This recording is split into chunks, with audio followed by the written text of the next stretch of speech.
எனக்கு வந்து இந்த படம் பத்தி புடிச்ச விஷயமா என்ன இருந்தது அப்படின்னா, it is a romcom film but still இந்த ஜெனரேஷனோட ட்ராமாஸ் பேசுற மாரி இருந்தது. நான் இந்த ஜென்ஸி ரிலேஷன்ஷிப் பத்தி பேசுறேன்னு சொல்லிட்டு, யூ டிட்ன்ட் ட்ரீட் லைக் நான் வந்து சும்மா நாச்சுக்கு இவங்க ஒரு லவ் பண்றாங்க. அந்த மாதிரி இல்லாம, இந்த ஜெனரேஷனுக்கு என்ன பிரச்சனை இருக்குங்கிறத யூ ஷோட் இட்ல. அதுக்கான ஐடியாஸ் பத்தி சொல்லுங்க. சரி, ஒன்றும் இல்லை. நான் வந்துட்டு எ- எ- இந்த ஜென்ரேஷன் பசங்க கூட பேசும்போது என்னோட ஏடிஸ்லாம் வருவாங்க.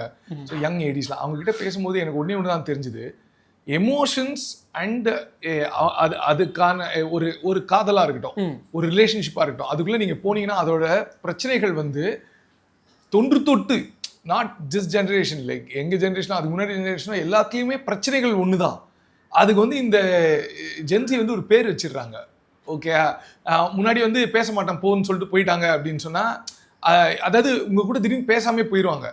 அதுக்கு பேர் நம்மளுக்கு தெரியாது, அதனால நம்மளுக்கு ஒரு தவிப்பு இருந்து இப்போ வந்து கோஸ்டிங், சீன் ஜோனிங் அப்படின்னு வச்சு ஒரு பேர் வச்சதுனால அதுக்கு ஒரு அந்த எக்ஸ்பிரஷனுக்கு ஒரு பேர் கிடைக்குதே தவிர அந்த எமோஷன் வந்து அக்ராஸ் த இது ஒன்று தான்.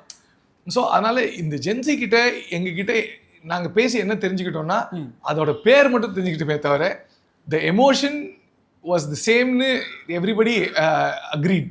அதனால எனக்கு ஈஸியாக இருந்தது கம்யூனிகேஷன்.